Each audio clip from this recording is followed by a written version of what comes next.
The Hawkeye game is over, but the conversation is about to begin.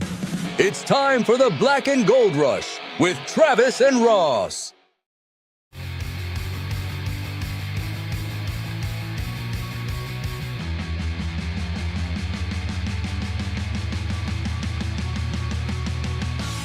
To steal a line from Wide World of Sports, the thrill of victory, the agony of defeat, Oregon 18, Iowa 16. You watch the game on CBS. This is the Black and Gold Rush live from the Iowa Lottery Studios. If you're listening on the audio stream at therushradio.com, the Rush Radio Android app, or the TuneIn app, thank you so much. If you're watching on YouTube right now, hit that subscribe button. Also, leave your comments in the comments section and give this video a like. You can follow us on our social media channels, X, Facebook, Instagram, and now TikTok. Let's bring in the man of the hour, Ross Peterson. That was a tough one, man. That is a tough one. I mean, this is the first time all year we've got calls waiting already because they were coming in. But man, your first impressions of that heartbreaking defeat. What a good word there. You said that classic line from the Wide World of Sports. I had written down in my notes, man, hope and heartbreak, because a minute 50 left in this game. I think when the Hawkeyes got the ball with about 8:50 to play there or something like that in the fourth quarter, most Hawkeye fans I think had the idea of this is one long drive.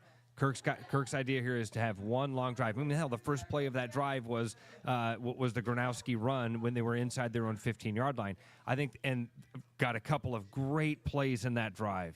The hope that came with that, but they scored, I think, a little. I hate to. Scored a little too early, right, Trav? As soon as they scored, you said to me, man, that's 151's a lot of time left. And lots of little things that we're going to be able to talk about here. This is a heartbreaking game because so many things went the Hawkeyes' way, and so many things we're going to look at and go, how the hell was this game even this close? And you're right, we're going to get into it as this next hour and a half, 2 hours goes along, but how little plays early in the first quarter, second quarter can make a big difference on the outcome of the game. Let's go to the phones at 515-517-2303. Let's go to North Liberty. That's where Aaron is. Aaron, welcome to the Black and Gold Rush from the Iowa Lottery Studios. What's going on? Hey, fellas. How's it going? Good. Doing great, Aaron. Man, okay, so now that we can all kind of come back down to reality for a little bit, because I know as it was exciting and the optimism was there, but now, okay, let's just put it out there. What are we looking forward to going to the end of the year in terms of, we've got USC, right? We've got Michigan State and Nebraska. I believe those are our last games, correct? That is correct. So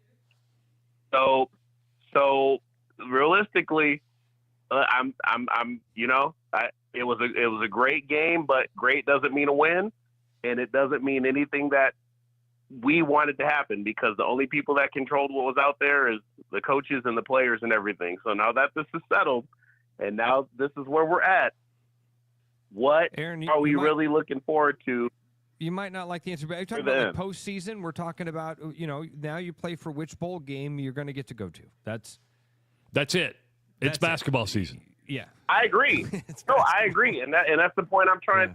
Yeah. That's the point I want to make, is that once again we are coming back into this cycle of, okay, we have X amount of wins, and this is the expectation or the standard or the quota or however you want to say it, and we should want more than that. So when is this going to end? Is it going to end? Look, I'm the reason I'm asking these questions is I do want Iowa to succeed. I want Iowa to win a national championship. I truly do. But in order to do that, you have to think like that. Please look at Exhibit A. Look at what happened with Indiana today. I'm telling you right now, everything that CC, I'm calling him CC, that's their coach, whatever that man is doing and how he was doing what he's done in 2 years, what we haven't even seen in 23 or 24 or 25 here. I'm not saying that we are going to have an outlier, like a coach like that, but I'm just telling you, this is what you need in order to understand this is what it takes to do that. And he's doing that with Indiana. So I'm just saying, where are we at? I understand that it's just a bowl game, but guess what? It should be that people want more than that. I want more than that, and I'm trying to be really tempered about this, but at the same time, it's bigger than this. And a 2-point loss to Oregon is not good enough. Well, it's not good enough if you have those aspirations. And that's the day and age of the college football playoff, right? I mean, once you're out of the playoff hunt, you realize you haven't lived up to your goals. Where are we at right now? And Travis, to your point, no, what you said is brilliant, and it's a simple, brilliant thing, and I want to pick up on that. Nobody's ever said that about me, by the way. Well, you know, you guys, listen, I know we have a lot of back and forth, but you guys are good people, and obviously you wouldn't have the fan base if people didn't respect you like myself, and you weren't doing what you were doing for many people besides myself. So that's kudos to both of you. Right. But to piggyback on what you were saying, it's true. But to piggyback on what you were saying, to your point, when are we going to get to that point where, because of where things are in this day and age of college football and what is going on with the stakes, and there's probably going to be another change more than likely down the road where there are a few more teams added to this college football playoff picture with the way it is and with the Power 5 conferences versus the other conferences that kind of want at-large bids and where it's going to go. When is the Iowa Hawkeye program going to get to this point? And Aaron, thanks for the phone call, man. We appreciate it. I don't know if I can give you an answer on that. The truth is, Oregon was built for a drive like that, much like Indiana was built for a drive. I don't know if I would have trusted Iowa with 1:51 left. They needed the 8 minutes to go down the field. But that's just where we're at in the college football playoff world, right? Yeah. I mean, we now I think Ross, I wouldn't be surprised if Iowa stayed in the top 25. It's not going to make the college football playoff, right? I mean, even if they won out, but I wouldn't be surprised. They were number 20. You take the number 9 team down to the wire. If they stay like 24, that wouldn't surprise me. But that's where you're at. You're the 24th best team in the country, or wherever they may land. Let's go back to the phones at 515-517-2303. Let's go out to New Jersey. That's where John is. John, welcome to the Black and Gold Rush from the Iowa Lottery Studios. What's going on, John? What's up, John? I am disappointed. That's fair. You should be. You should be disappointed. Buddy, yeah. 12 straight losses to ranked opponents. You turn the ball over twice at home to a top 10 team, but we're 5-1 in November against ranked opponents, top 10 teams all time. You're now 5-2. You give up a safety when we're supposed to have some of the best special teams in the country, and we can talk about the elements and all that. And immediately I'm on the phone with my buddy who's giving me play-by-play, and I busted my ass to get done early with work to try and see a little bit of this game. I'm like, I don't know how many opportunities we have at the rate the country's going, at the rate our program is right now with Kirk Ferentz. He's not buying green bananas as the head football coach at Iowa. How many more opportunities do we have about this? I'm like, I want to see this game. And I'm like, we have 2 minutes left. We get the touchdown. And I told my buddy, that's too much time. I have, instead of PTSD, I have CTD, Spencer Petras Transitory Disorder. And I'm like, are we going to make a stop? And are we going to make a play? And for 3 quarters, our passing offense, non-existent. And it's the Achilles heel that we still haven't fixed after 5 years, guys. As great as Gronowski has been this year, we're still 120th in passing.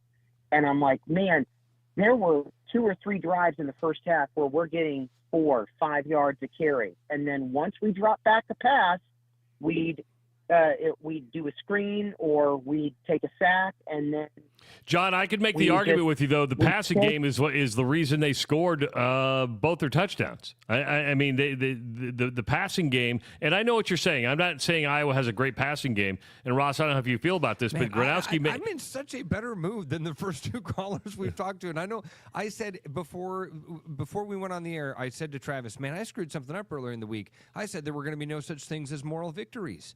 And I'll be honest, this sucks. I've got heartbreak. I do feel the disappointment, John. But man, I am not in the. I'm not. I don't feel nearly as bad. I look at it as some of these stats are astonishing. The Hawks gave up 250. How many yards in They gave up 261 yards on the ground. 261 yards. Had just over 100. Mark Gronowski did play his best game that we've seen. He had big plays today. He came through in big moments today. The defense played good and not good enough, and they bended more than they needed or could possibly bend with that minute 51 to play. I just had a lot more. I had a lot more optimism than I had a lot of hope there with the minute 51. A lot of disappointment and heartbreak, as you said, John. But anyway, you asked me how I was feeling. That's it. At this point, I live in Missouri. You're going to have to show me now.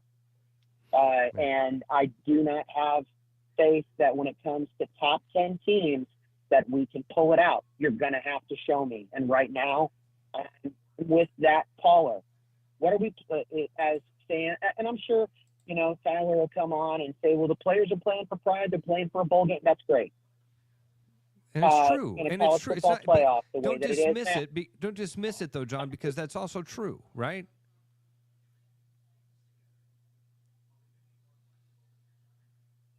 John, I'm just telling you how it is. If it's the black, I'm telling you, if it's the black and gold rush, I respect you, Ross. I just disagree. I agree with the first caller. We're not playing for bowl games anymore. We're playing for a spot in the college football playoff, and now it's over. So, yes. And 9-3 is not. Is it a better success than 8-4? Sure. Do I give a shit? No. And we'll agree on that, John. Yeah, I think we agree on that, right, John? I think we just have a different way of getting there, but I think we 100% agree with you that the 9-3, and we're going to look back at this game and realize how close you were, but close only counts in horseshoes and hand grenades, buddy. Hey, thanks for the phone call, John. It does hurt more with all the details, the multiple turnovers. What's that, John? One last thing. It's been close, but not enough. And that's been the Kirk Ferentz era. It's been great. But those moments that we've always talked about, 2009 Ohio State, 2010 Wisconsin, 2015 Michigan State, and then this game, it's like there's plenty of opportunities of what could have been, what could have been. Thanks, and John. Always disappointing. Because I always love hearing from you, man. Stacks up over time.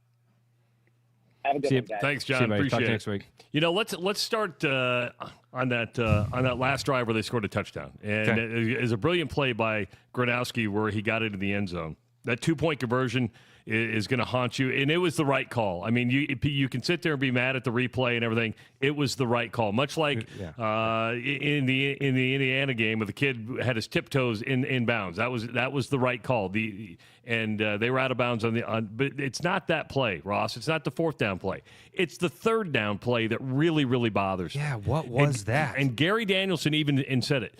He goes, it looked like nobody, because it looked like it was going to be a tight end pop pass, right? Yep. It was the fake handoff, and they were going to go over the top, but there was nobody over the top. And Gary Danielson said it best. He goes, hey, listen, you're coming out of a timeout. That should not have happened. Exactly, Travis. Yes, exactly what we're talking about here at my buddy's watch party. How do you come out of the timeout with that play and there's that sort of confusion on it? That's really frustrating. Again, it doesn't matter because you got that fourth down touchdown, and Gronowski had 3 nice plays on that drive. The other one, remember, on that 3rd and long from inside their own 10, 15-yard line. That's a couple of big plays. This is Gronowski's best game we've seen.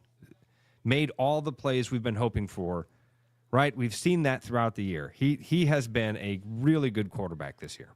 Yeah, he if we the way we started out talking about him in weeks 1 and 2, and to be where we are right now is a complete 180 on him.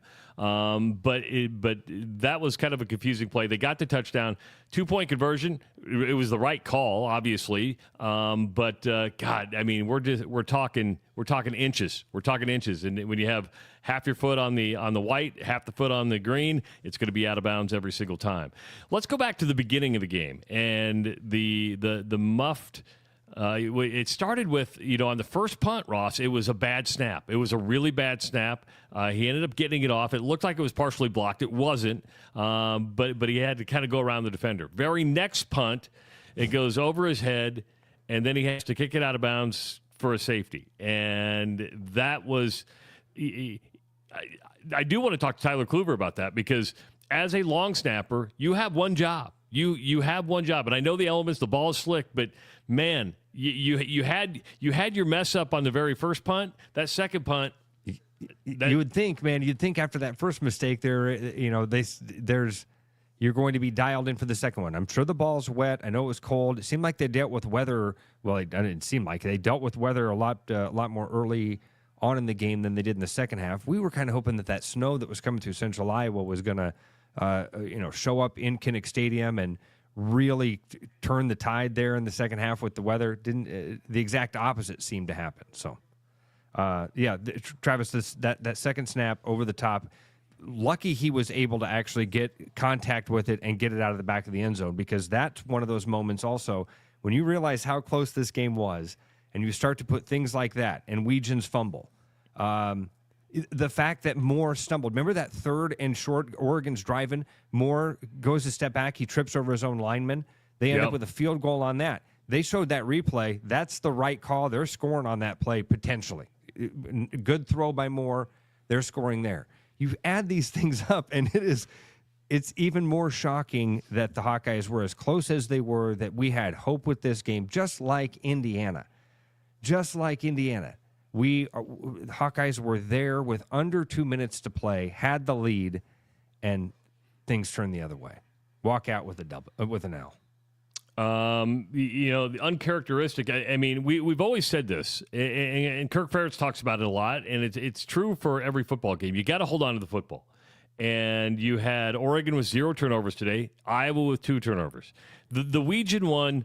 And I know why they replayed it, and the truth is he never had control of it when it was underneath his legs. I know there were some people, and I think it was Brad Nessler was like, well, does he have it tucked in his legs? But you still have to have control of the football.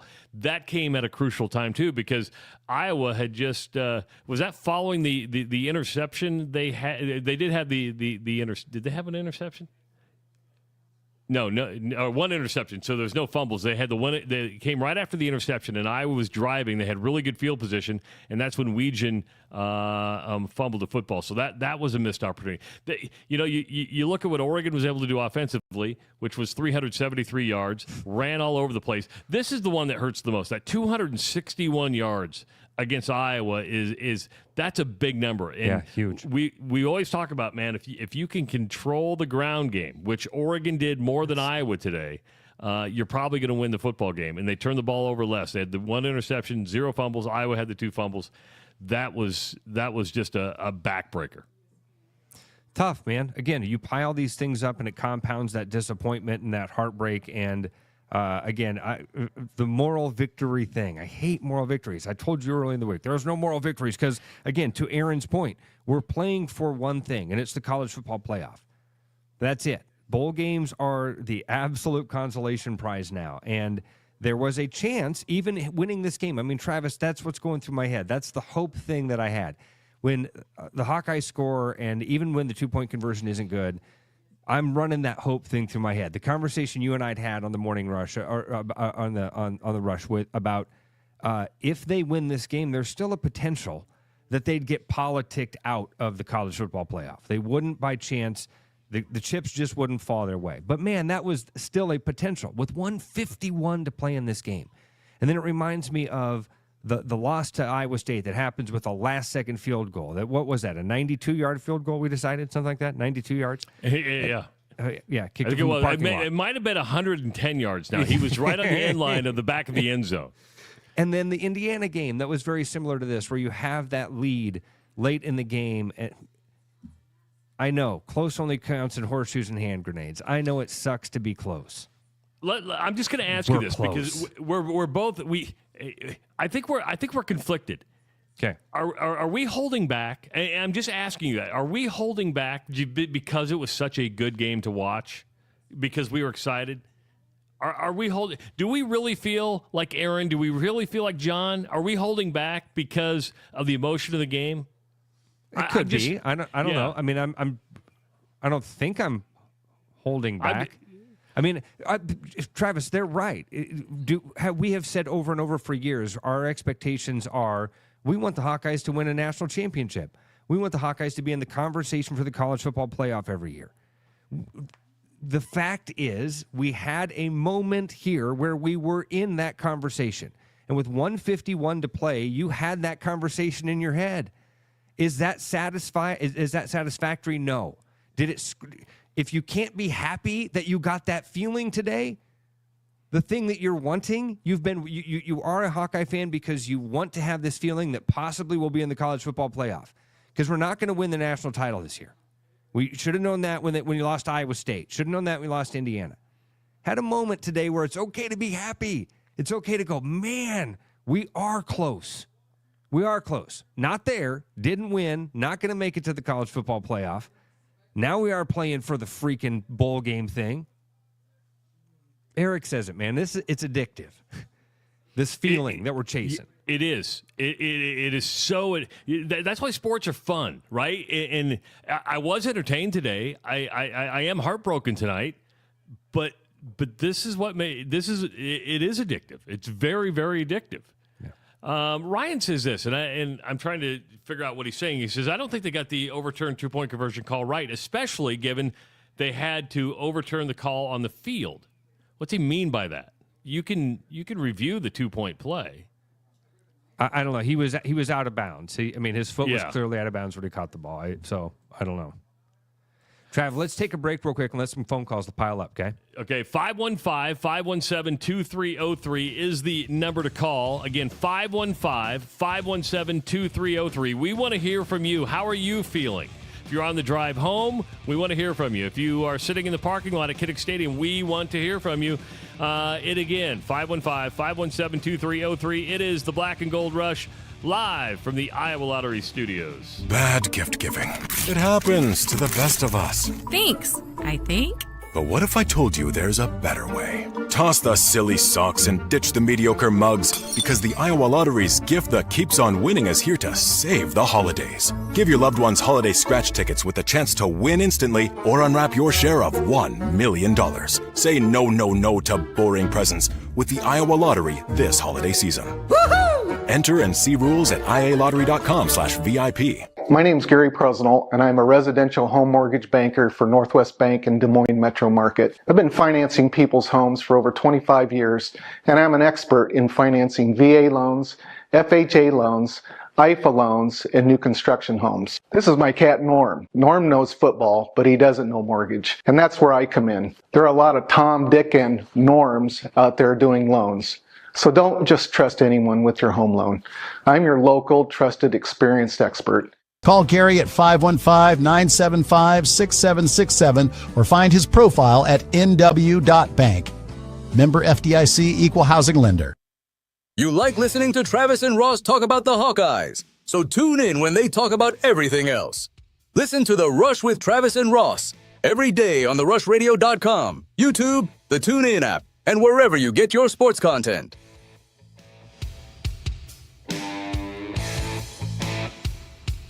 Welcome back to the Black and Gold Rush, live from the Iowa Lottery Studios.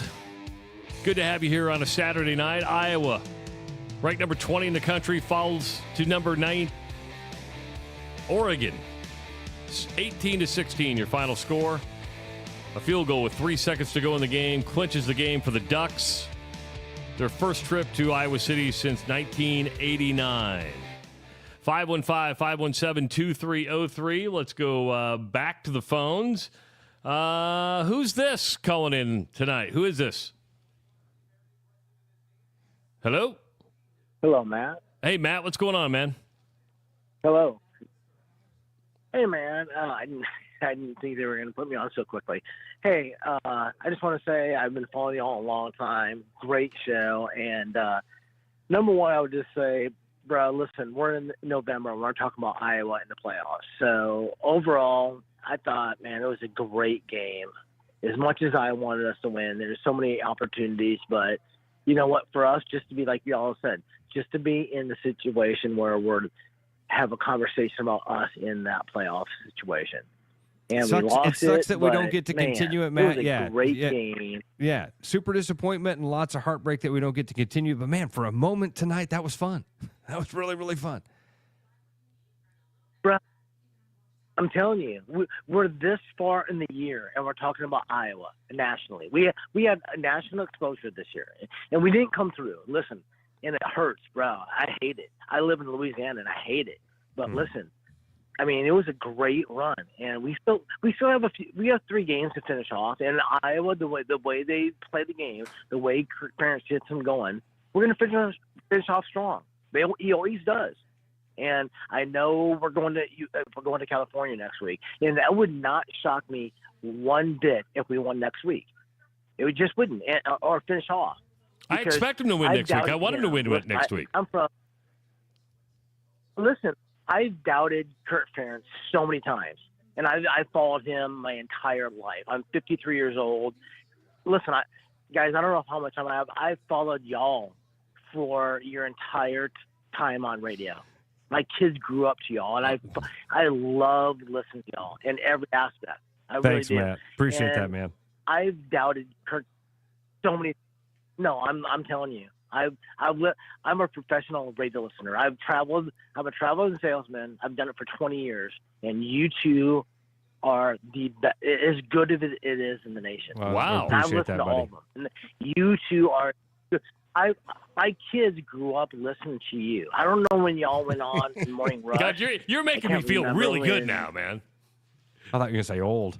Yeah, well, listen, old too. I'm telling you, my kids grew up with you. I've called in. I'm sorry to take your time, but I've called in before. I live in Baton Rouge. I'm from Northwest Iowa, Sioux City, and I've listened to y'all because I've been a transplant. And so whenever y'all went on iHeartRadio or whenever it was, I've always listened to you. Y'all were my connection to Iowa radio. Well, thanks, And brother. I've Thanks, Matt. But all that, and y'all are the best in the business. But I've doubted him so many times. And let me tell you, I have no problem. This season, we got to this point, and it was a great year, and we're not going to make it to the playoffs. It is what it is. But I'm proud of how these guys played. The first 3 games of this year, no way did I think our defense would be here. That's fair. No way. Yeah. That's fair. I didn't think Gronowski would be and here. Gronkowski. Or Gronkowski. No way. So, all right, man. I appreciate it. Thanks a lot, Matt. But Appreciate it that, was, buddy. It was fun, man. All right. Thank you so much. Y'all take care. 515-517-2303. Let's go to Andy. Andy, welcome to the Black and Gold Rush, live from the Iowa Lottery Studios. What's going on, Andy? Hey, guys. Thanks for doing this tonight, and love your show. Have listened to you guys forever and ever, and I love to have you guys on the radio and on any format because, like I've always said before, you guys make me feel like family, and you make all the listeners feel like family. What is happening That here? being Come said, on now. We're getting a blowjob is what we're getting. No, seriously. No, that's right, Andy. What do you want to say about really the game, buddy? Right now. Yeah, go ahead. As the week goes on, I'm going to be more tough about this game because what do we have to do? Jesus Christ, we could be a top 10 team in the country if we had a little more something. What the frick is that something other than I didn't agree with Ross for the longest time about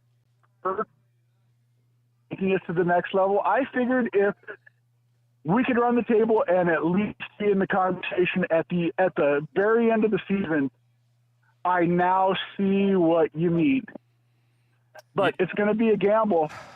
what the hell do we do? He brings up a good point. And this is coming from disappointment right now. Yeah. Andy, and you bring up a good point, and thank you so much for the call, man, and thanks for the compliments.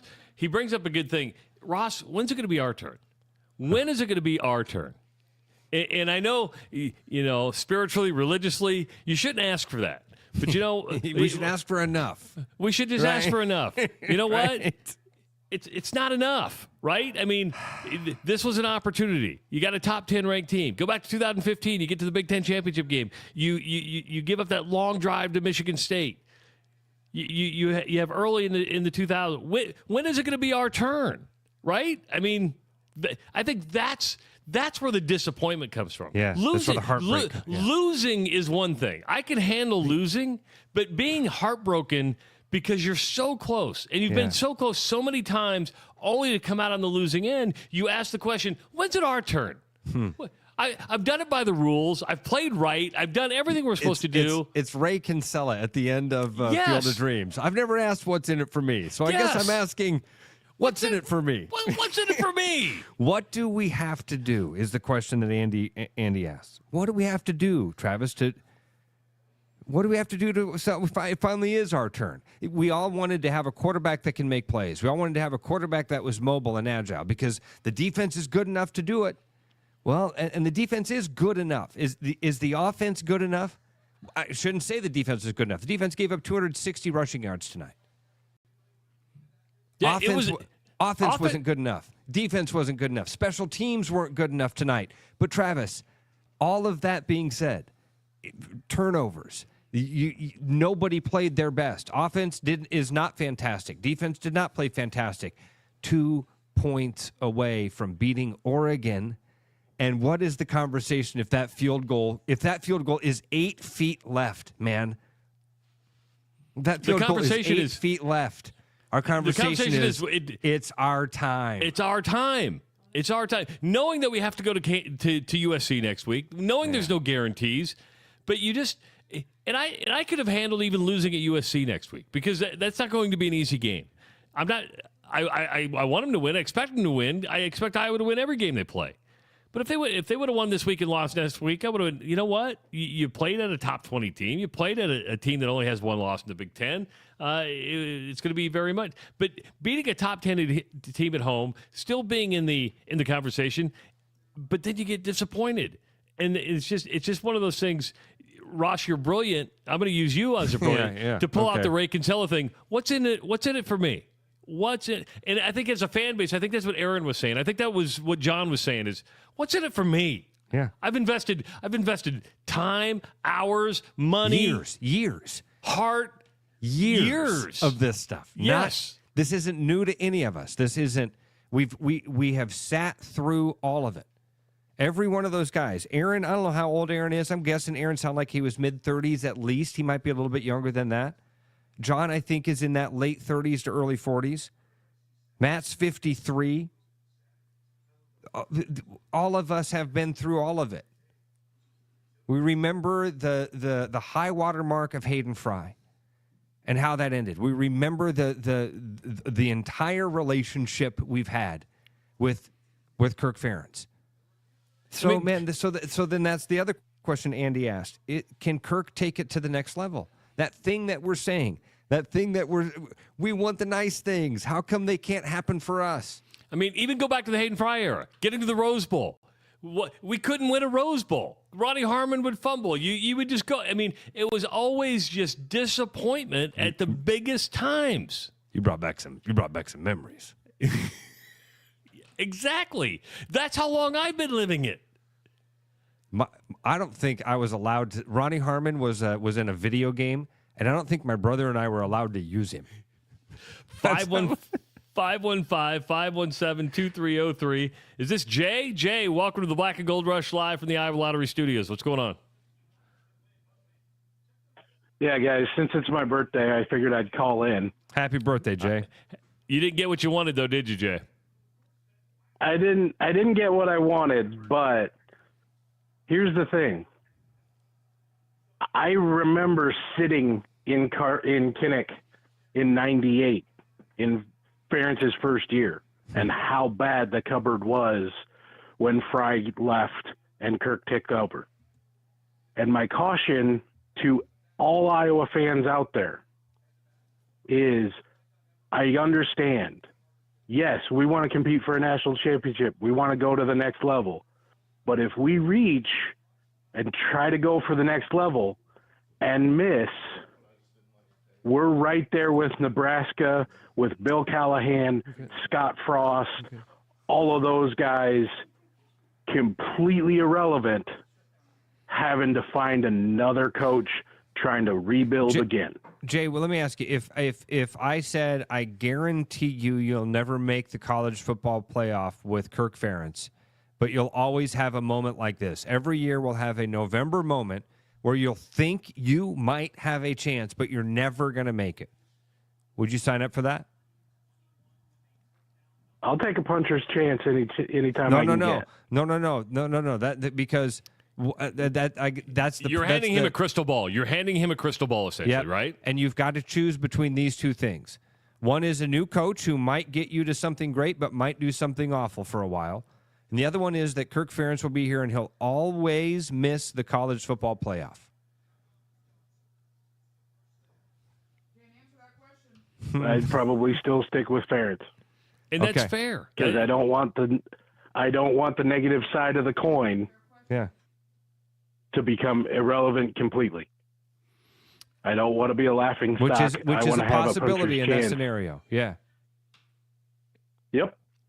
Thanks, Jay. All right, Appreciate Jay. it. So I listened, and I only did that, and I'm glad Jay was honest and answered. I'm glad Jay answered it that way. I only did that as a demonstration to Aaron and John, who are both really smart callers and had great stuff to add and a lot of passion and got us started, to show them that that's what they're frustrated with. I mean, when they say there are Hawkeye fans out there that are happy with that, I present to you, Jay.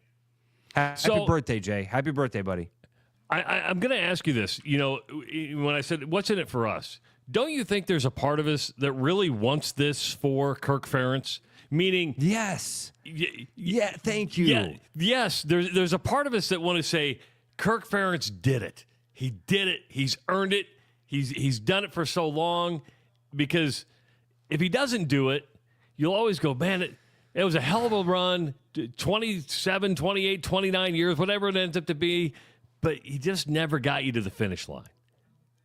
And I think there's a part of us that look at Kirk Ferentz in this grandfatherly sort of way going, this guy's done it right. He's never been Rabdo's. I know you hate that cliche. But done it right. Listen, it's the one bad thing you can say about him. I mean, you got to really stretch to find some bad things to say about this guy. They over and over he's taken so many young players from Iowa and turned them into NFL talent. It's amazing. Anybody that's known him has a great amount of admiration for the guy. Yes, Travis, if we could have, that's why we're so disappointed. That's why today hurts so much. That's why we have so much heartbreak with this, because we did want this for our grandpa. You say grandpa. I look at more like a fatherly figure. Yeah, it's with me, it would definitely be a fatherly figure because I'm 55 years old and he's only 70. So that would be a fatherly figure. But you know what I mean by that expression is totally. Just, yeah. Man, and that's why sports hurts so much, because Ross, what would you take? You posed the question to him about the crystal ball. What would you take? I'd take the chances.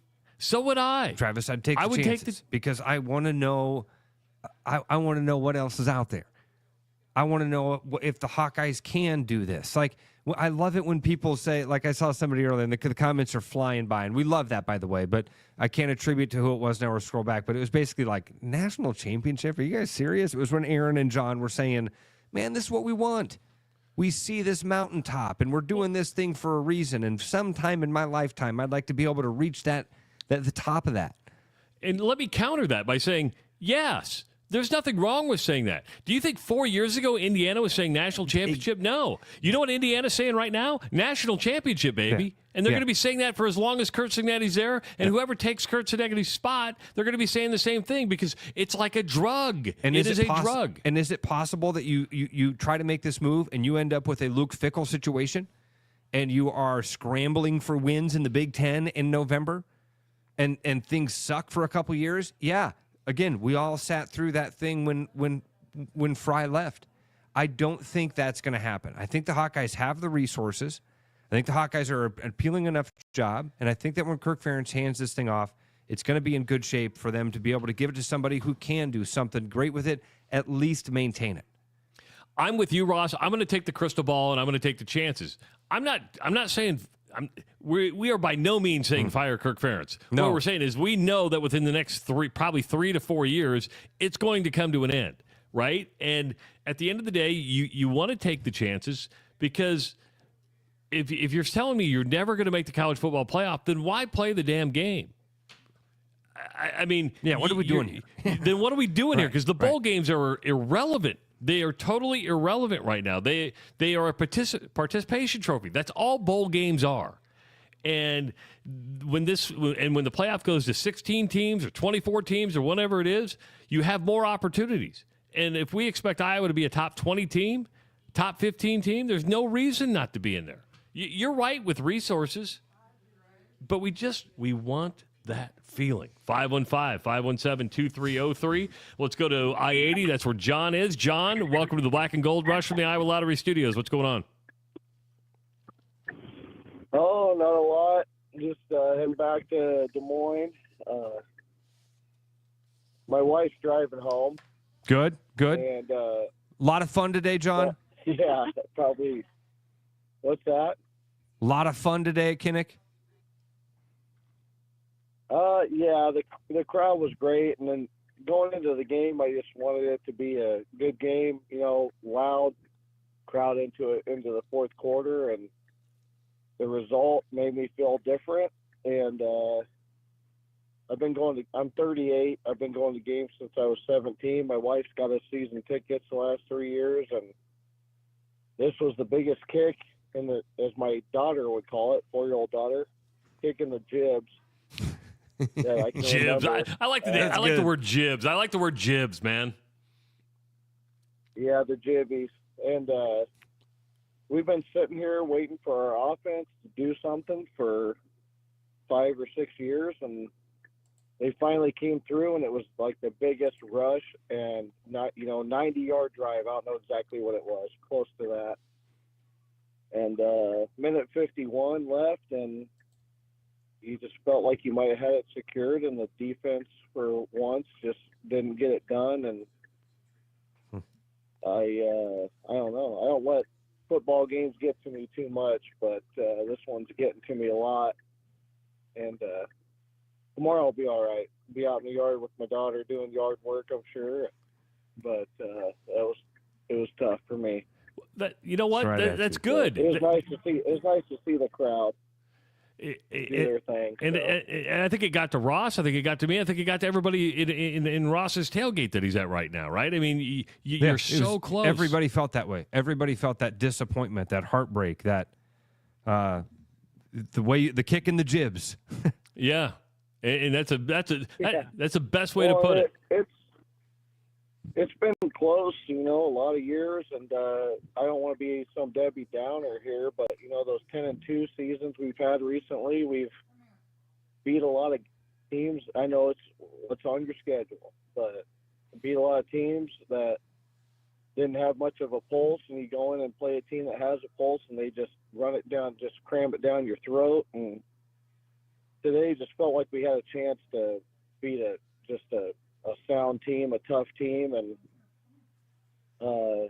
it was tough. But I want to ask you guys, I want to change it up a little bit. You guys go were ahead. talking on the Rush this week about you brought up Stoops a little bit, and I want to know what you guys think.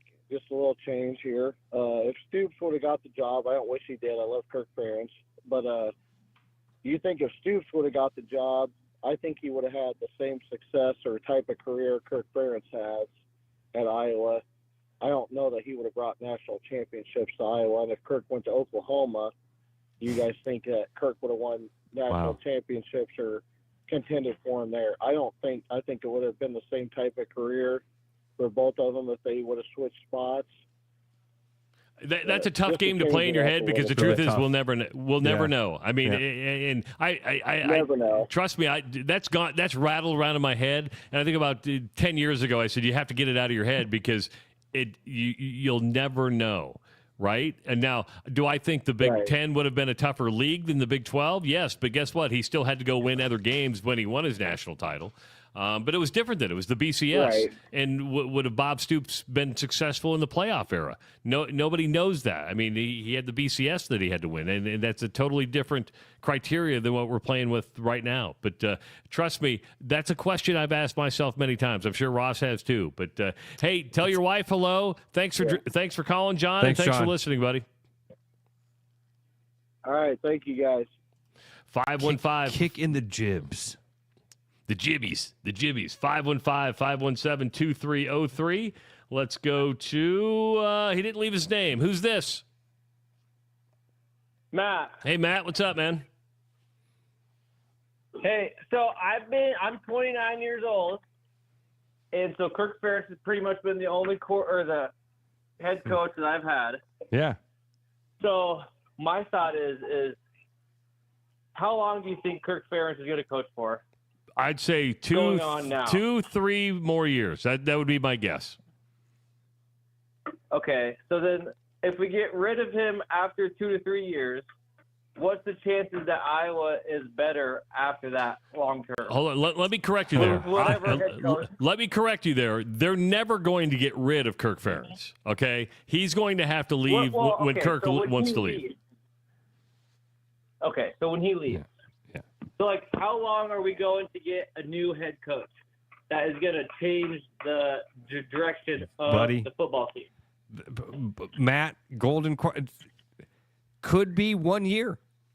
That's what I'm saying. If we ripped, not saying they fire him, but if we rip the Band-Aid off now, we can, suffer 3 years of a mediocre coach and find something else. Matt, we know what we're getting the next 3 years with Kirk Ferentz. Matt, here's the thing, and this is why these conversations are kind of a moot point, okay? Because Kirk Ferentz is going to decide on his own exit, whether that's 3, 5, 2 years, whether that's the end of this year. And then the next coach that comes in, man, it's a roll of the dice, buddy. To think that you're going to get a Kurt Signetti, to think that you're going to get the Art Briles like they got at Baylor, to think you're going to get just the right guy that's going to be able to do that thing that gives us what we want. The what do we have to do to get the thing that we finally want to have, where all the balls bounce our way. That it might. What if I told you it could take 20 years?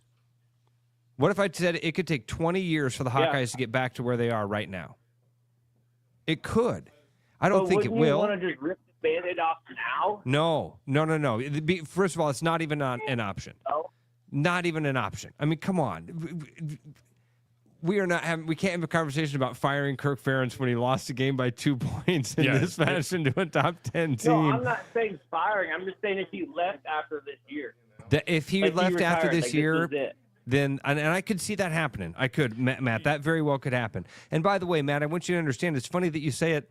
It's awesome that you call in at 29 because I was the exact same way that you are with Hayden Fry. A lot of us were that way with Hayden Fry. We were in our 20s or 30s when Hayden Fry no longer was the coach after 20-plus years. So I think a lot of people understand exactly what you're going through right now. And I will tell you, those years were a lot more thin, as you hear people talk about. It was a lot rougher to watch the end of the Hayden Fry era 100%. Than games like this. Matt, thanks for the phone call, man. We appreciate it. I agree. You got another question? No, that was it. Thanks. All right, thank you. 515-517-2303. Let's go to Justin. Justin, welcome to the Black and Gold Rush from the Iowa Lottery Studios. What's going on? What's up, fellas? Appreciate you for having me on. Shout out Thanks, to Justin. my friends Scott and Sean, who were I'm the first time listener, first time calling in. Went to the Indiana game with them and found out about this radio show. So I know they're listening to this and appreciate you guys for having me on. Thanks, man. Thanks, Justin. Appreciate it, bud.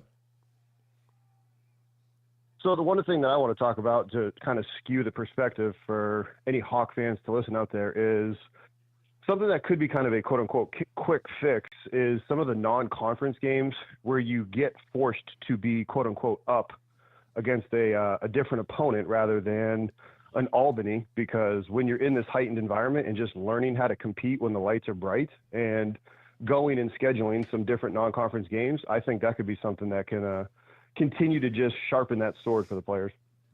I think that's a great idea. I really do. And I don't know what that exactly would look like, Justin, but that's always been something that I hate the non-conference schedule. I hate the buying wins. I hate playing these teams that don't have any business being on the field with the Hawkeyes. And occasionally, listen, if they're going to do it, it should be UNI every year. They should have to play UNI every year. And when Drake is good enough and gets good enough, they should have to play Drake. Or it should be an in-state thing. I'm with you. I would love it if they played those non-conference games. But that's a be careful what you wish for type of thing. Because lose one of those games, and then all of a sudden things look a lot worse. Okay? And I also think that Iowa should play Iowa State every year. Yeah. Good Correct. losses. They Good should. losses are and still you have to know losses. that because it's like you can.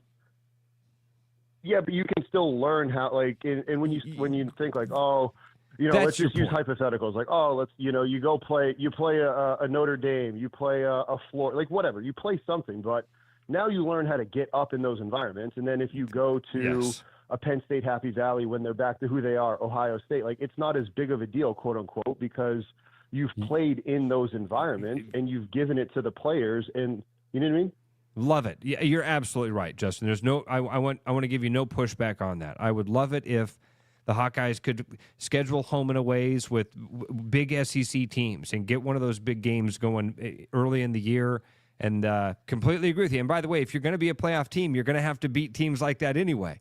So schedule those home and homes with them. Sharpen that sword. I love it. I think that's a great idea. Thanks, Justin. Appreciate the call, man. Later, boys. 515-517-2303. Let's go back to the phones. Who's this? I think that's a great idea. Turn the radio down, man. Hello, this is Hayden. Hey, Hayden, turn your radio down real quick. All right, radio's down. All right, Thanks, cool, man. Hayden. All right. All I got to say is I agree with Ross. The grass is not greener on the other side. We played Iowa football. And we came up a few inches short. This was, it's disappointing walking out of the stadium with a loss like that. But man, you can't win them all.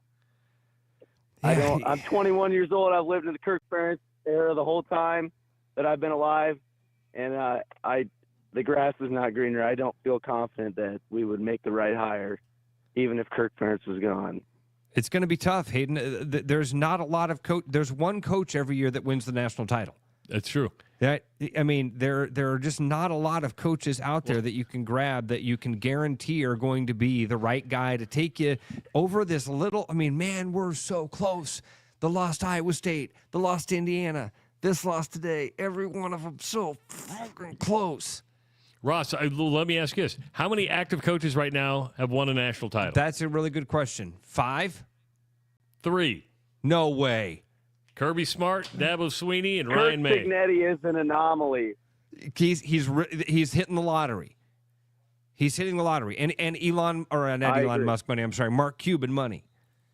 There's a lot happening there in Indiana that helped them strike the gold they've struck. And does it mean you can't strike gold? No. Does it mean you can't find that right coach that fires the right buttons and everything? No. Is it going to be really, really hard? And is there more of a chance that you miss than hit? Yeah. Thanks, Hayden. Appreciate the call, man. Go ahead. Does the program need to go away from Iowa State games? Because I don't want that to happen, man. I don't want that to happen. How do you feel about that? You're of a different era than us, Hayden. 3 losses instead of 2. Do you want that game to go? Do you want that game to go away? Not really. Okay. No. Yeah, either do I. And you know what? Playing a Big 12 team is the same as playing an SEC team in my book. I mean, if you're going to play Iowa State, or if you're going to play Vanderbilt, if you're going to play Mississippi State, I'm just using that as an example. Those teams I'd agree with. Yes. Yeah, and more than that, it means something. It carries a different weight. And even when you heard them talking about a 2-loss Hawkeye team, they would say, hey, that Iowa State, that's an in-state rivalry on the road. That means something, and it does. I'm with you, Travis. It's more important than those teams that you mentioned. Hayden, Thanks, thank you so much, buddy.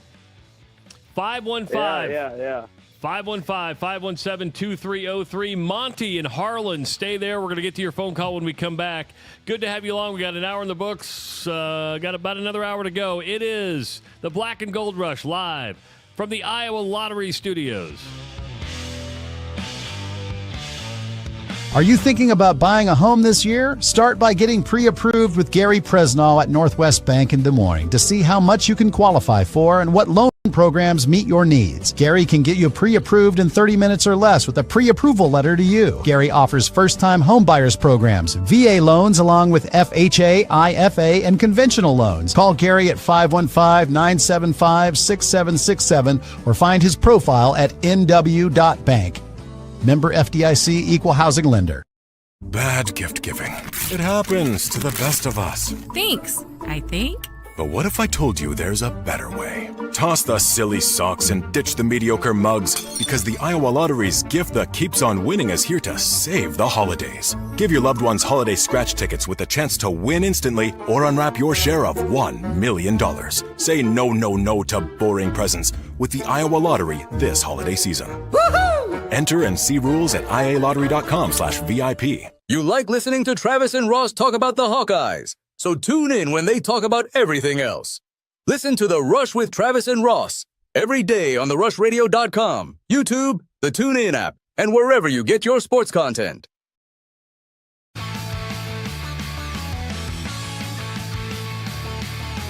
It is the Rush Radio Show in the Black and Gold Rush, live from the Iowa Lottery Studios. Thanks for tuning in on a Saturday night. Oregon over Iowa, 18-16 in a heartbreaker, and I mean an absolute heartbreaker at Kinnick Stadium.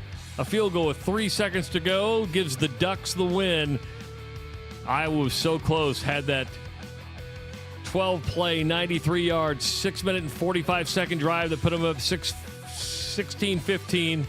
But a 2-point conversion, what looked good was not good, and that was the difference in the end. If you're listening on the audio stream at therushradio.com, Rush Radio Android app or the TuneIn app, thank you so much. If you're watching on YouTube, thank you, and hit that subscribe button. Subscribe.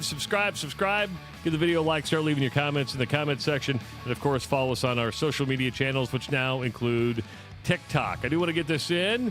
I've been talking about the Hawkeye Blackout promotion for a while now from the Iowa Lottery, and yes, it's ended, and the lucky lottery winners are headed to Kinnick Stadium. Lucky them, right? But the all-new Iowa Lottery Blackout scratch ticket is still available at retailers across the state. So go ahead, next time you're at an Iowa Lottery retailer, get an Iowa Blackout scratch ticket. 515-517-2303. Let's go back to the phones. Let's go to Harlan. That's where Monty is. Monty, welcome to the Black and Gold Rush from the Iowa Lottery Studios. Hey, Ross and Travis. Love the show. Thank you. Hey, so I'm a glass half full guy, right? So I'm looking at my glass of beer and it's half full. It's not half empty. So I look at this game the same way, I guess. So question for you guys is, were you guys entertained tonight compared to years ago when you had an offense? Yeah, 100%. Absolutely.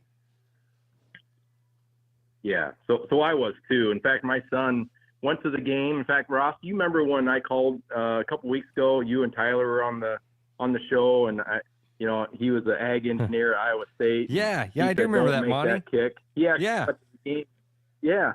went to the game tonight. So I'm kind of interested to see what he told Kirk that tonight, maybe, right? Because they kicked another similar field goal, and it was a really low trajectory, but they made it, right? And that was a huge, huge kick, I think, to get within 5. But getting back to entertain, he actually called me after we drove 95 yards to score that touchdown. He called me, and I can hear everyone in the stands yelling and cheering, and he was excited. Man, we haven't had that for years, so it is disappointing, and we were so close. But man, I feel like I was very entertained, and man, it was fun to watch this game tonight. It was fun. I will give you that, and that's what we want to do. And maybe, and Monty, thanks for the phone call. Maybe that goes back to our early feeling when I said, "Are we holding back?" And I think it is. We were entertained. I mean, you devote 3.5 hours to watching something. We've watched a lot of non-entertaining football over the years, and a lot of non-entertaining wins. We're like, how many times did we sit in the studio and go, well, I guess we're going to go on and talk about this? Yeah, a blowout either way, or one of those games like Monty's talking about. Just go back a couple years when the offense was insufferable. Was today fun? Yeah, it was. Did today suck? And was it heartbreak? Travis, how did you start the show? It's the agony of defeat. The thrill of victory was so close. We snatched victory from the jaws, or snatched loss from the jaws of victory. Man, if you could take one play, if you could have one play back, play. I know, and this is one of those things. But because people are driving home right now, people are driving home going, I would take this play back. I take this play back. And all right, there's let's a lot talk about of it out loud without me picking one. Let's talk about a couple that would be options. Okay. Okay. So you got to let's start from the beginning of the game. You got to start with the bad snap that ends up in a safety. I mean, even because again, it's a 2-point loss. That's 2 points that you gave away. That's got to be one of them. The Weejan fumble would I think would be up there. Let's see, Trav, throw something else at me here. The 2-point conversion. Yes. The third down, I don't want to make too much of. It's a very confusing play. Yeah, you score on the next play, so that one I don't care about. What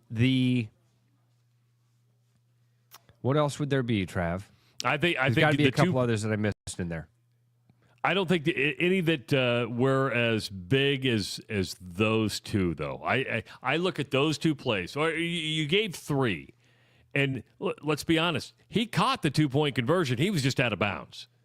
Yeah, but what we're saying is it a play you would want back, because then that would make it a 3-point game. I would. This is going to sound crazy. I'm probably taking the Weejan fumble back.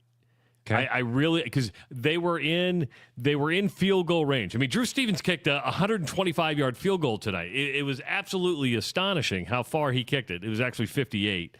But they were in field goal range there, Ross, and who knows if they would have scored? That's one of those that could have been a touchdown or even a field goal, and you do it there, and you win this football game. Yeah, I'm taking the Weejan fumble back. That's the one I'm going to take back. I think, again, I just wanted to talk about it out loud and get some options. I think you're right. It's the Weejan fumble. But there's a lot of them. There's a couple of big plays in there, too. I mean, again, the 261 rushing yards. There's the one when the quarterback got loose and ran like a 40-yard play and almost looked like he pulled his hamstring or something. Right? That's one. If you get that back, because that was a 3rd and long in that situation. Couple of big 3rd down conversions that happened, but that's it. If you can have one back, it's the Weejan fumble. Man, Shank punt. Oh yeah, anyway. Exactly. A quick update. I know we're talking about the Iowa-Oregon game, and this is the Black and Gold Rush, but they have rushed the field at Camp Randall as Wisconsin upset Washington tonight, 13-10. And the same week that Luke Fickell was told he's going to come back for 2026, Wisconsin gets the win over Washington, 13-10, and they stormed Camp Randall. So he needed that win. If there was ever a guy that needed a win, it was Luke Fickell, and he got it. You look at some of the numbers. Let's go to – hold on real quick. Let me pull them up. I mean, you look at them, and you're just like, oh, man, so close. So close in so many things. Iowa, net yards, 278. Oregon, 273 on the net. The hard one for me, especially for how much we brag about the Iowa defense, Ross, is at 261 yards of rushing by Oregon.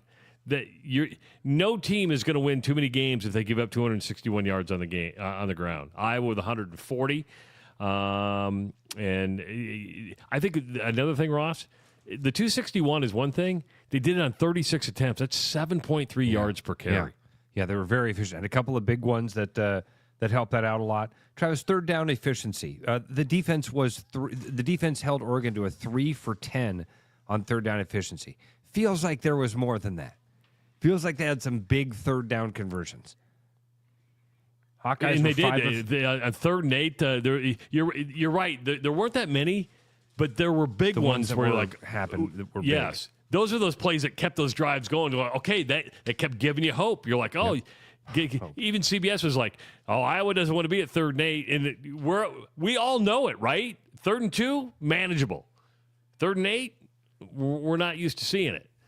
Time of possession. So Hawkeyes lose the rushing game. Not only we talk about time of possession and running game, lose the running game 261 to 101. Control the clock for almost 7 minutes more than Oregon, 33 minutes to 26 minutes. Damn. We talked about third down conversion. 4th down conversion, 3 of 4 on 4th down. Yeah. And Iowa only had one penalty tonight. One penalty. Yeah. 1 for 10 yards. Oregon was flagged 5 times for 57 yards. 515-517-2303. He didn't give his name, but let's go to maybe it's the Thinkbind parking lot. He's trying to get out of the stadium. Who are we talking to? Jeff. Hey, Jeff. Yeah, hey, guys. Like you've all talked about, the first 2 drives killed us with the bad snaps, the fumble, and then I had a gay guy with me, Iowa State fan, with an Oregon jersey on, just to give me crap the whole game. But what a game. So fun to be here, so fun to watch. That's all I got. Are you out of the parking lot yet, or are you still stuck in traffic? No, I've gone 50 feet in the last hour. Oh, man. Yeah. The whole car starts laughing. Jeff, if that kick is Jevin. Jevin. If that kick is 10 feet left or 10 feet right, man, you had a classic Kinnick Stadium night tonight. Well, and that's the thing. This was his first time coming to Kinnick, and he was like, I want to see some Big Ten football. I was like, the stadium is going to be off the hook.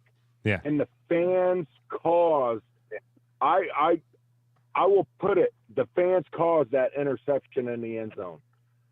We were so loud there for that interception in the first quarter. It was crazy. Thanks, Jeff. Appreciate the call, man. Thanks, man. Appreciate it. All right. There was another play, and just to bring another one up, I wonder if you remember this. Gronowski was sacked, and he was going to throw a screen pass to Weegan, who was open. I think that was a miss, and if he had one more second, he would have been able to get that pass off. That shows you how this game is just a game of inches. It's a game of seconds, and because he thought about throwing it, and then cocked it back and took the sack, Ross. There's another play. Not as big as the Weegan fumble, but just another one of those plays that when you start – and I think that's what's going to haunt me and probably haunt the fan base more this week is you leave with that euphoria of, hey, we were competitive. There is such thing as a moral victory. Not euphoria, but I know what you mean. Yeah, moral victory that I said didn't exist. Yeah, moral. But then when you start thinking about it and you go back and because everybody DVR'd it on their thing and you go, because when you're watching it live, they just move on to the next play. But when you can rewind and go, we missed there, we missed there. Travis, you're nailing it. There should be this thing where you also go, I can't believe this game was as close as it was. I can't believe that we got outrushed 261 to 101. We had a turnover. We had a safety on a special teams play. We had a horrible call on a third down at 3rd and goal. We had a 2-point conversion that we missed out on, and we were 2 points away from winning this football game. It's a very strange game. But Travis, I think what compounds that is when you also remember the other 2 losses. The loss to Indiana had all of these same things. We could go back Lost to Iowa that State. game. The lost Iowa State had all of these same things where it came down to one play, came down to one drive, came down to something like that, and you go, man, if and only if. If and only if. It's Indiana today, if you didn't get a chance to see what happened with the Indiana game today, they'd lost. Game's over. They've blown it. Everybody in Happy Valley was going to celebrate a win over the number 2 team in the country. Kirk Happy Ferentz Valley and Gus Johnson were having the conversation about how this is what they wanted. This is all they wanted was a win over a top 5 team. Go down the field, score the touchdown, win the game. Game of inches. Game of inches. Centimeters in this case. Yeah, no kidding. Yeah, I don't know if anybody has seen the Omar Cooper catch yet. But it is absolutely phenomenal on his ability to stay in bounds on a touchdown pass that gave Indiana. And that's when you start going. And I think, Ross, when you look at a team like Indiana, going back to last hour when we say, what's in it for me?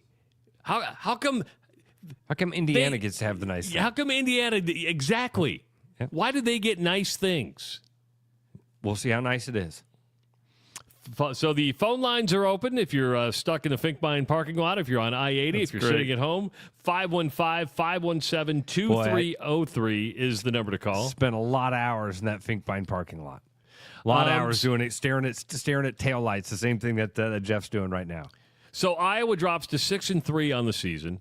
Some people may feel they'll drop out of the top 25 of the college football poll. I don't know if they do with a game like this. I think they can look at it. Not that it matters, right? I mean, at this point, we know that Iowa's not going to make the college football playoff, but it's still nice to see your name ranked if that's the case. I mean, if you can still stay in that top 25, that'd be great.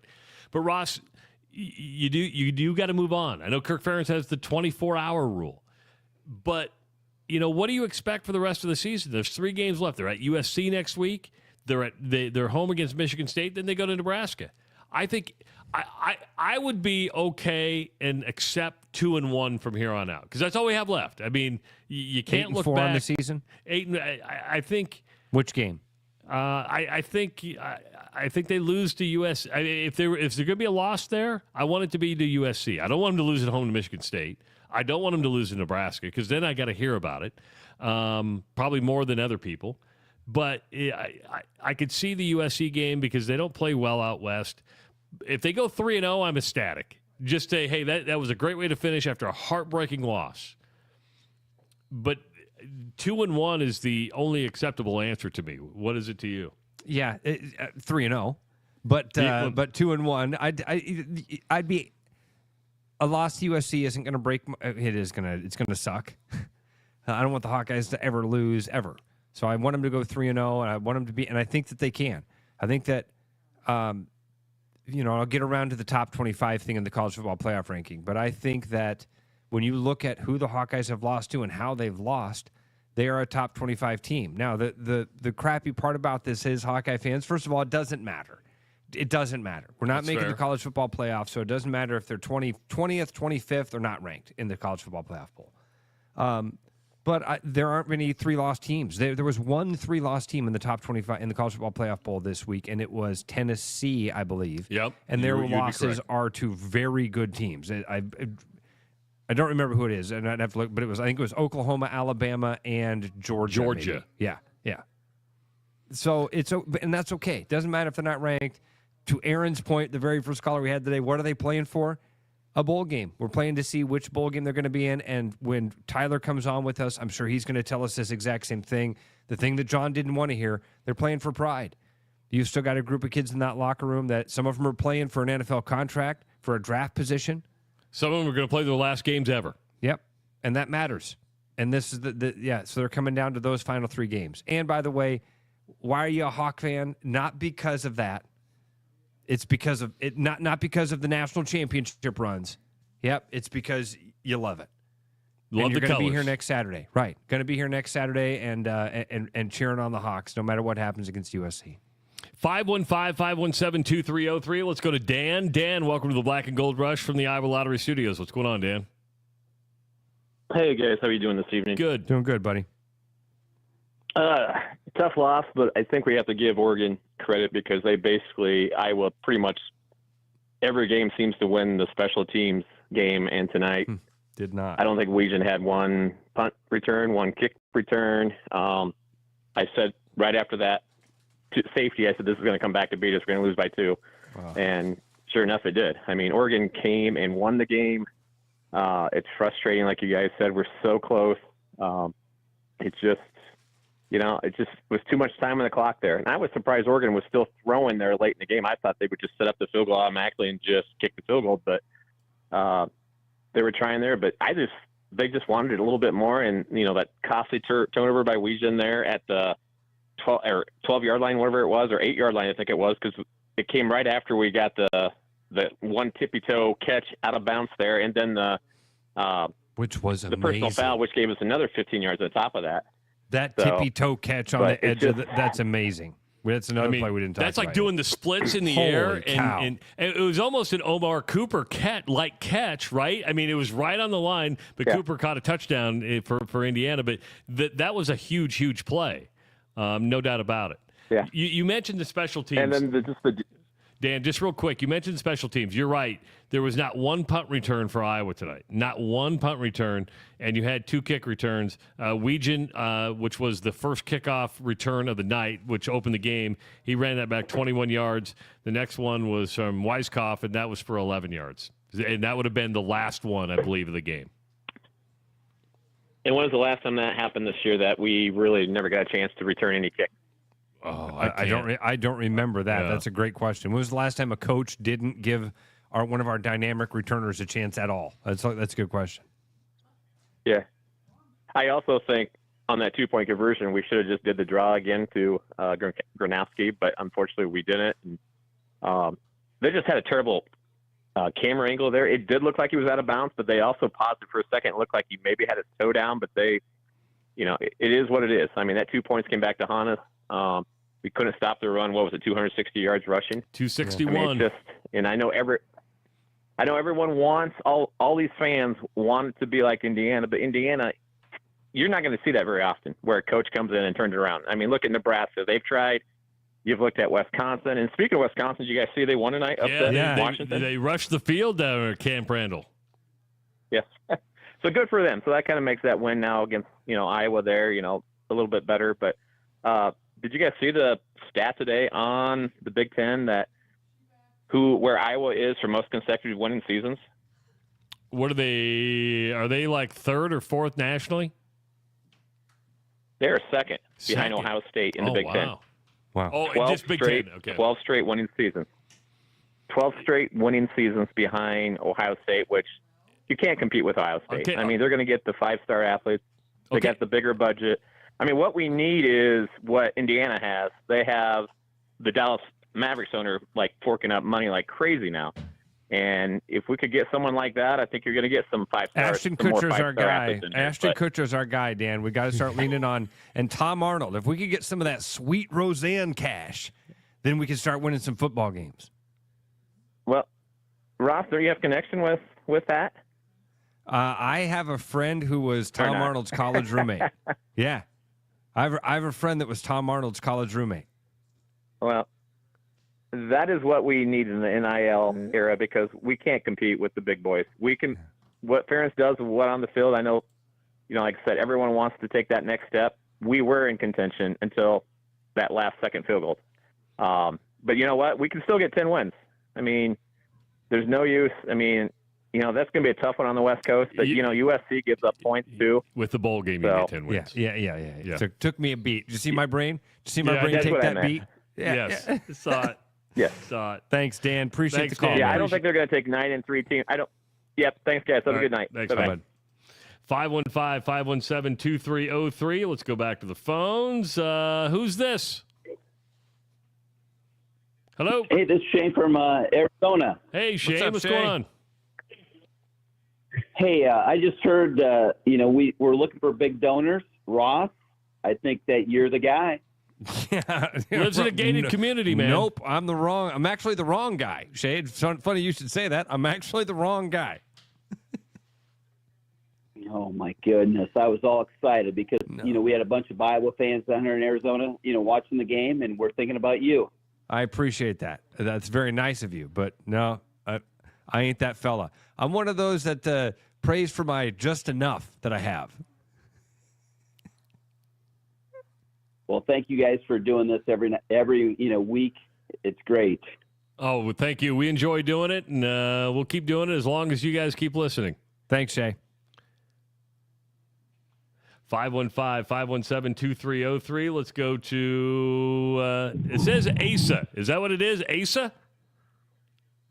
You said it exactly right. Thank you very much, guys. Wow. And unlike Matt and Aaron, I'd like to call in and say, terrible show. I hate you guys. Oh, okay. Thank you. No, We just kidding. I appreciate appreciate you guys being on the medium. Lifetime listeners on the Blowtorch 1040, so appreciate you guys doing this here. But just talking about Kirk Ferentz's legacy, and this is kind of a reflection game.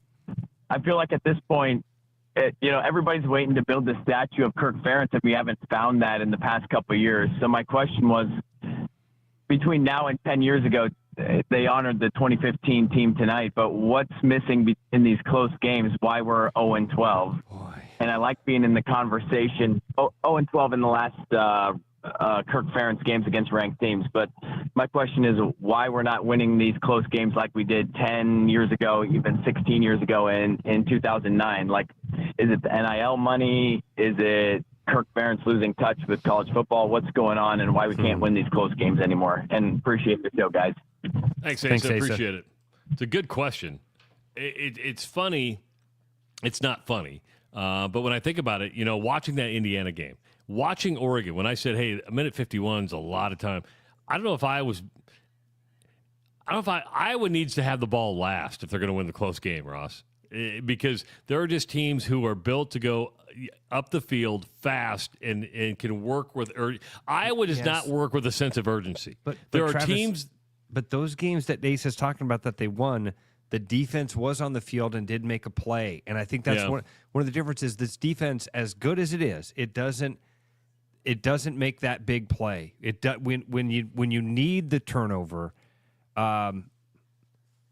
this defense hasn't been able to do that. So I don't know that Iowa needs to have the ball last, because I can remember the Hawkeyes winning games with the defense on the field. And that kind of almost felt like a little bit of a trademark for a while. But you're absolutely right. And Ace is right. Something has changed since they won those games, and they're 0-12 now against these teams. What is it? It's the same question that Andy asked. What do we have to do? I don't know. I don't know what the answer to that is. I don't know if it is. I don't know. I know that we're really close, and man, a couple of those plays changed tonight, and we're having a whole different conversation and a whole different field of this. So I don't know what has to change to make those little things change. 515-517-2303. Let's go to Ryan. Ryan, welcome to the Black and Gold Rush from the Iowa Lottery Studios. What's going on, Ryan? Hey, nothing. I'm just driving back from the game, getting to my hotel. And, last time I called into you guys, I apologize, it's been a while, it was the Indiana game. And I finished that call with it was time to make a change and get rid of Kirk Ferentz. And since then, I've enjoyed this season much more than I had the other seasons. This was a great game. It was fun. We made it to November and had a good time and enjoyed football for one time. And I just don't know how to talk about it because I had fun this year. But it still sucks blowing these two big games, the two chances we had to be good teams. And I disagree with what you were saying, Travis. Iowa always has to end with the defense on the field. That's how they normally win games. The offense can't drive down and win games normally. And this was the opposite. And that's fair. That's a fair. And I guess I was thinking, after watching the Indiana game, watching Oregon tonight, of, if Iowa does get the ball last, do you feel comfortable in them in that situation? And it's just like I know there's a sense of urgency there, but you're just like, this team's not built to do what those two teams did Offense isn't built today. to do it. That's right. Yeah. Right. To your point, Ryan, the defense just isn't. To your point, the defense just isn't making that play that you're talking about. It used to be when the defense was out there, the defense was making that big sack, or the blocked punt, or the blocked field goal, or the interception, the timely interception, or the knocked ball loose. And those big things aren't happening right now. But we would still all feel a lot better with the defense on the field with 2 minutes to win the game than we would with the offense on the field to win the game. Normally, would we not? I mean, normally would, but man, maybe it's time to start shifting that perception for the rest of this year because Gronowski delivered this year. Gronowski delivered. He did the thing that he made a couple of big plays in that final fourth quarter drive, and the only problem was they scored too quickly. Scored too early, and that was what allowed Oregon to have that chance to do that. So, anyway, I completely agree with you, Ryan. Glad you had so much fun tonight. I'm glad that you have enjoyed football, not only today, but this season. But on the other note, my other thing I was going to say, though, is shit, I just lost it. Sorry. Sport. You're fine. You're fine. At least I can do that on this show. I couldn't do it on the old show. That's right.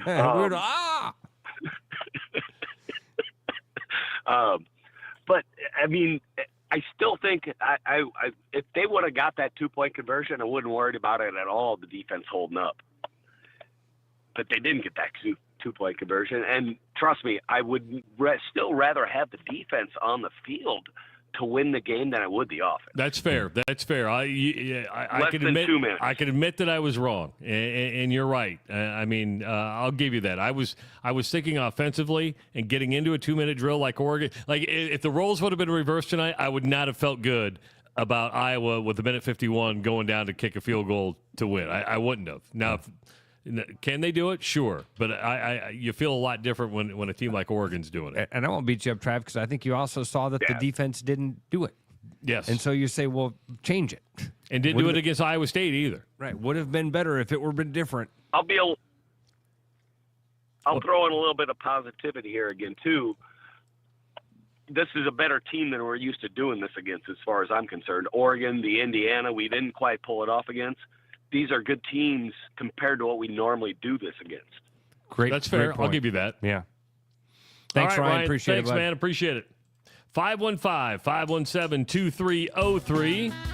That's the number to call. We got about, 20 minutes left. We want to hear from you. Again, 515-517-2303. That's the number to call. It is the Rush Radio Show and the Black and Gold Rush live from the Iowa Lottery Studios. Bad gift giving. It happens to the best of us. Thanks, I think. But what if I told you there's a better way? Toss the silly socks and ditch the mediocre mugs, because the Iowa Lottery's gift that keeps on winning is here to save the holidays. Give your loved ones holiday scratch tickets with a chance to win instantly or unwrap your share of $1 million. Say no, no, no to boring presents with the Iowa Lottery this holiday season. Woohoo! Enter and see rules at ialottery.com/VIP. My name's Gary Presnell, and I'm a residential home mortgage banker for Northwest Bank in Des Moines Metro Market. I've been financing people's homes for over 25 years, and I'm an expert in financing VA loans, FHA loans, IFA loans, and new construction homes. This is my cat Norm. Norm knows football, but he doesn't know mortgage, and that's where I come in. There are a lot of Tom, Dick, and Norms out there doing loans. So don't just trust anyone with your home loan. I'm your local, trusted, experienced expert. Call Gary at 515-975-6767 or find his profile at nw.bank. Member FDIC, Equal Housing Lender. You like listening to Travis and Ross talk about the Hawkeyes, so tune in when they talk about everything else. Listen to The Rush with Travis and Ross every day on therushradio.com, YouTube, the TuneIn app, and wherever you get your sports content.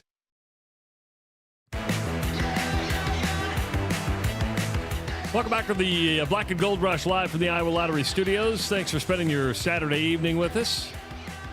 Again, Iowa loses to Oregon 18-16 in a top 25 college football showdown. A disappointing loss for sure.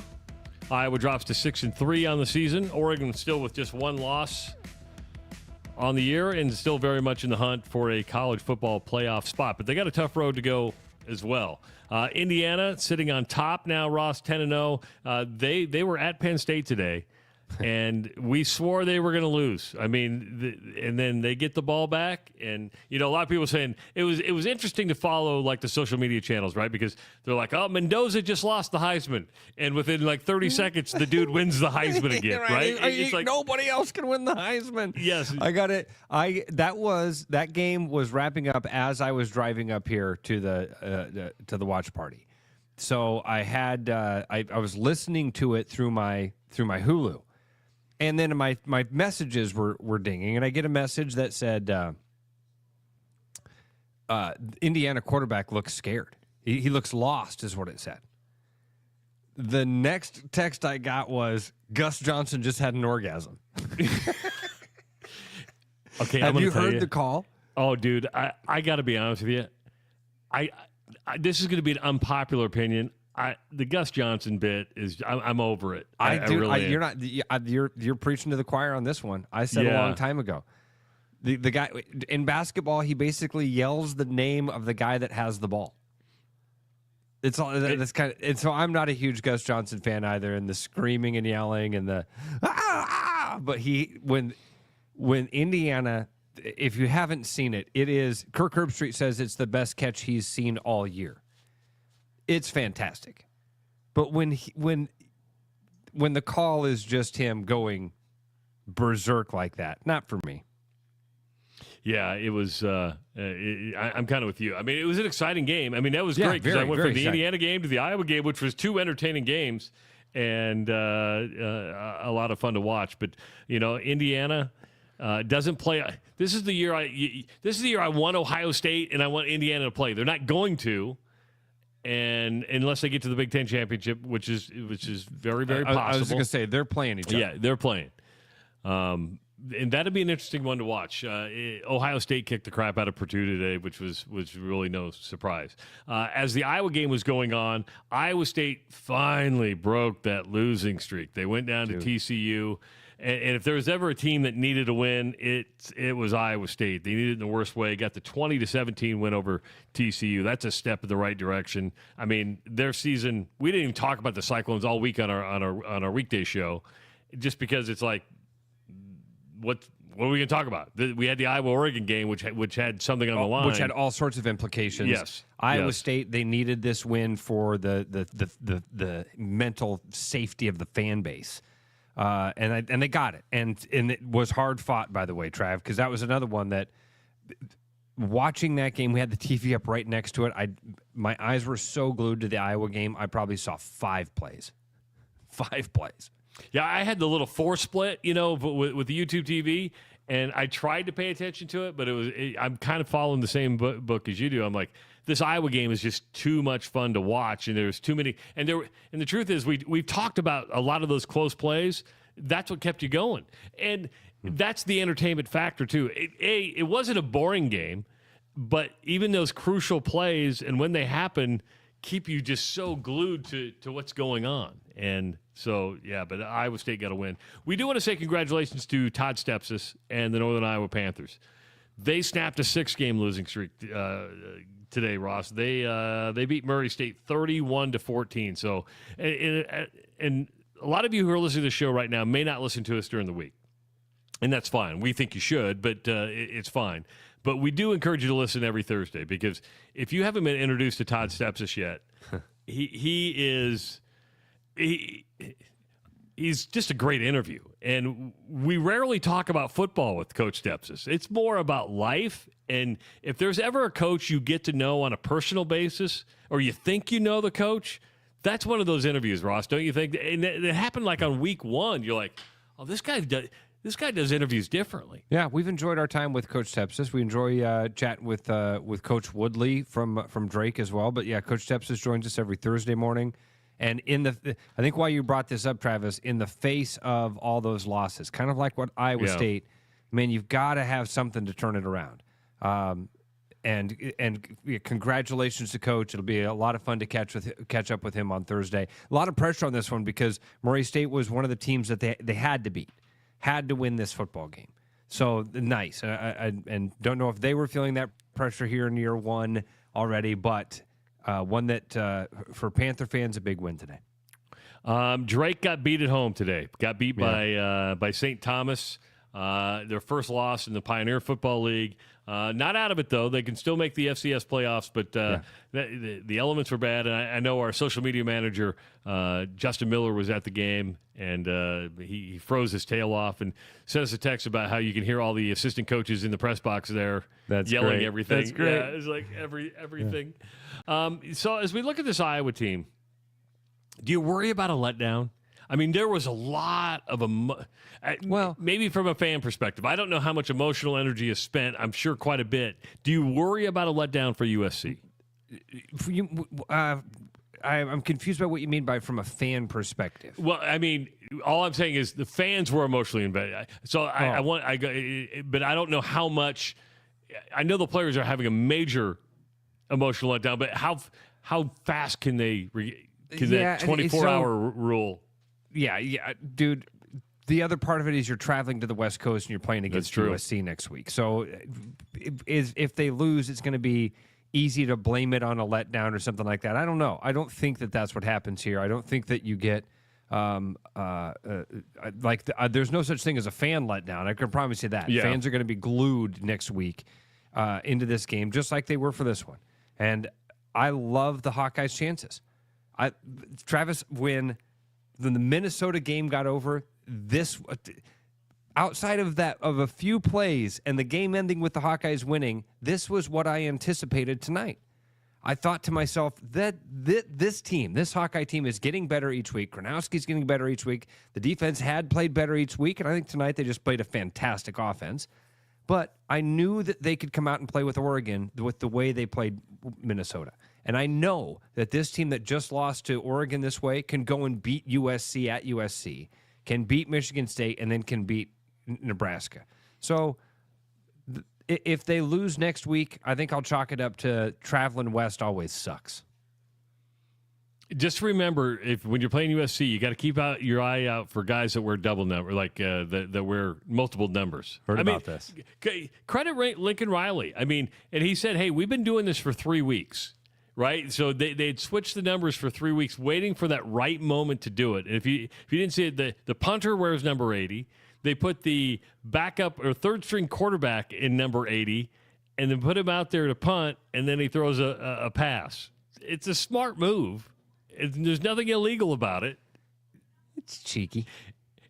Well, what makes it even more cheeky is that USC is one of those teams that don't have names on the back of their jerseys, so you really don't know who it is. I've always said that. If somebody got kicked out of a game, what would ever prevent you from putting on a jersey and even knowing, right? And last night was a good example. Like, nobody knew who that guy was because nobody really knows, except for Iowa. In Iowa, you know who the punter is. Yeah, and, right. I'm especially the backup punter. I'm gonna have some. I'm gonna have some crow to eat though, Travis, because I did say to you earlier this week there would be no moral victories. Because you said, "Man, what if the Hawkeyes lose by 4?" And I don't remember in what context we were having that conversation. If it was about the college football playoff or just about the season or the health of fans and all that. What if they lose by a couple of points? And I said, no moral victories. There will be there's no way you feel good coming out of this game if you lose, because the college football playoff is what's on the line. Lose, and it's no longer a possibility. So there's no moral victories. In these first couple of hours after this game is over, I do feel a little bit of a moral victory. I do feel like there's a little bit of me that feels like, man, the Hawkeyes are that close. They're that close to being a really special football team. And I didn't think they've exceeded my expectations so much this year, especially those opening couple of games. Just the way they played in the non-conference, losing to Iowa State. I did not think we would possibly be in a situation where we'd have a game like this. We absolutely thought Indiana would be a loss. Turned out to be a really close game. We absolutely thought Penn State was going to be a loss. They ended up winning that game. We absolutely knew that they would lose to Oregon. Minute 50, man. Minute 50. See, I feel like Jack Nicholson walking out of the shrink's office in As Good as It Gets, where he goes, "Do you ever think this is just as good as it gets? Is this our ceiling?" Right? And it is this year. It is this year. It is this year. You're right. So then what do you do as Hawk fans? Hope. Dude, I have it written. It's the title of this show, I'm telling you. Hope and heartbreak. Hope and heartbreak. You have hope. And if nothing else, you walk away from this game after the heartbreak and you grab onto the hope again. And you go, man, what if next year? What if we get another transfer quarterback? And what if we land a Mendoza? What if? And you hold on to that hope, and then next year I'll be all pessimist, and I'll see that I'll think they're gonna go 8-4 again, and I'll be really happy with a 9-3 or 10-2 season. Burger McChick nails it, dude. It's the line from Shawshank Redemption. Hope is a dangerous thing, my friend. But it gives you something to hold on to. Again, all you have after that heartbreak from tonight. That's it. You got to look at that and go, all right, well, buckle up and hope things get better for next year. Hope that the Hawkeyes, by the way, end this season with 3 wins. That'd be nice. I like the way, was it Ryan that said, hey, they could still be a 10-win team. He's adding in the bowl game. He's already adding in the bowl game. I like it. That's optimism. Being positive. Hey, Ross, a little secret for you. I did something for you this weekend. Okay. Or I did something for you today. I got fiber. Look at you, my friend. So I'll explain it all on Monday. Love it. All right. Because they haven't buried the cable yet. It's literally running across my driveway. I'm driving across glass. Yeah, it's a temporary. I'm like, whatever, but I'll explain that on Monday. Love it. On the Rush Radio Show, powered by Willis Automotive. Thanks so much He's for Ross everybody. Peterson. I'm Travis Justice. Thank you so much. We're back next Saturday. That's a 2:30 game, so probably right around that 5:30, 5:45 mark. And thanks for listening and watching the Black and Gold Rush from the Iowa Lottery Studio. Are you thinking about buying a home this year? Start by getting pre-approved with Gary Presnall at Northwest Bank in Des Moines to see how much you can qualify for and what loan programs meet your needs. Gary can get you pre-approved in 30 minutes or less with a pre-approval letter to you. Gary offers first-time homebuyers programs, VA loans along with FHA, IFA, and conventional loans. Call Gary at 515-975-6767 or find his profile at nw.bank. Member FDIC, Equal Housing Lender. Bad gift giving. It happens to the best of us. Thanks, I think. But what if I told you there's a better way? Toss the silly socks and ditch the mediocre mugs, because the Iowa Lottery's gift that keeps on winning is here to save the holidays. Give your loved ones holiday scratch tickets with a chance to win instantly or unwrap your share of $1 million. Say no, no, no to boring presents with the Iowa Lottery this holiday season. Woohoo! Enter and see rules at ialottery.com/VIP. You like listening to Travis and Ross talk about the Hawkeyes, so tune in when they talk about everything else. Listen to The Rush with Travis and Ross every day on therushradio.com, YouTube, the TuneIn app, and wherever you get your sports content.